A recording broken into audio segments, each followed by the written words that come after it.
El 4 de septiembre pasado, el ministro Guillermo Franco, ministro coordinador, por fin cumplió la obligación constitucional de exponer ante alguna de las dos cámaras del Congreso, en este caso fue la de diputados, la marcha de la economía y de la política y de la Argentina en general. Fue la primera vez que este gobierno se digna, digamos, a cumplir con esa norma constitucional.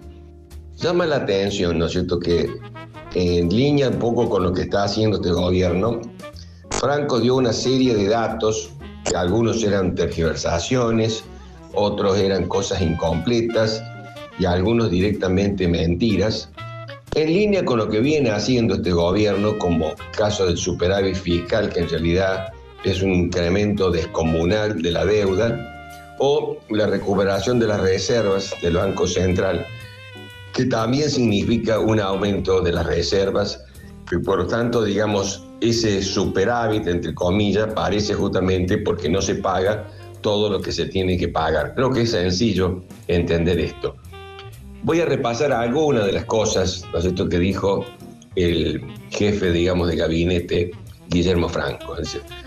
Afirmó que la economía argentina se encuentra en proceso de recuperación y compartió algunos ejemplos como el patentamiento de autos, los despachos de cemento y la faena bovina. Es decir, de toda la economía argentina encontró 3 ejemplos, ¿no es cierto? Estos 3 indicadores muestran una leve recuperación en julio en comparación a junio, pero los 3 muestran una caída con respecto a julio cuando se toma agosto.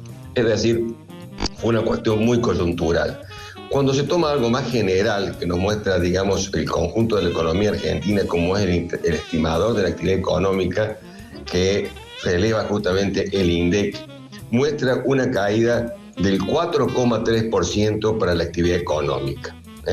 Y lo mismo pasa, ¿no es cierto?, con el relevamiento de expectativas del Banco Central, el REM, que muestra también una caída similar. Es decir, se ve que el propio Franco tomó unas cuestiones muy puntuales en cuanto a qué cosa, digamos, qué sector y qué momento, pero en el conjunto, evidentemente, la economía argentina sigue cayendo. Después Franco sostuvo que por primera vez en mucho tiempo los salarios le ganaron a la inflación. Nada más lejos de la realidad. Ningún indicador de salarios es consistente con esta afirmación. Ni el RITE, ¿no es cierto?, que mide, digamos, los salarios de los empleados en blanco, ni el CIPA, digamos, que elabora la Secretaría de Trabajo, ¿no es cierto?, para ver justamente cuáles son los salarios que existen y que están contribuyendo. No es parejo, digamos, este deterioro, es decir, hay deterioro en todos los tipos de salario.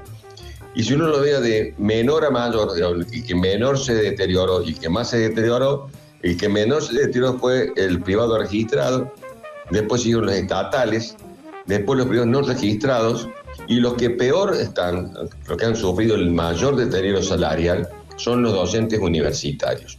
De nuevo acá encontramos una flagrante mentira que ni siquiera mira los datos oficiales. También el ministro declaró que la inflación minorista se movía con un alza del 1% diario en diciembre del 2023, lo que significaría un 15.000% anual o 17.000% anual según, digamos, el humor de Milei. Esta es una proyección falaz. Olvida que la causa de la devaluación fue el 118% del peso. Antes se estimaba una inflación para diciembre como máximo del 17%, y para llegar a esta cifra extravagante, esto es muy bueno que se tenga en cuenta, ¿qué es lo que se hace? Se proyecta como si todos los días del año la inflación sea del 1% diario, en una fórmula de interés compuesto, es decir, se suma, digamos, todos los días el aumento y sobre ese se vuelve a calcular el 1%. O si no, la otra forma, ¿no es cierto?, que hacen es tomar, ¿no es cierto?, los precios minoristas del 25% o los mayoristas del 47% que se vieron en diciembre, y se piensa que todos los meses a partir de allí tienen justamente ese aumento de la inflación, como si todos los meses hubiera una devaluación del 118%, es decir, una total tontería. También entre las cosas que faltaron a la verdad, digamos, o a la realidad, Franco sostuvo que el empleo no crece desde el 2011 y con la ley base se va a revertir tal situación. Bueno, se ve que no conoce las cifras de nuevo, ¿no es cierto?, oficiales, tanto del CIPA, que es el Sistema Integrado de Previsional Argentino, o la encuesta de indicadores laborales, son dos fuentes oficiales, demuestra que durante el segundo gobierno de Cristina Fernández de Kirchner aumentaron los puestos de trabajo en 183.500. En el gobierno de Macri cayeron en 229.900. En el gobierno de Alberto Fernández, que es una cosa que más de uno se debe sorprender, crecieron en 348.600. Esa es la razón por la cual diciembre termina con la más baja tasa de desocupación en Argentina, 5,7% de los últimos 20 años. Y en lo que va de la era Milei, ya se han destruido 123.200 puestos de trabajo. Es decir, de nuevo dice algo que no pasó.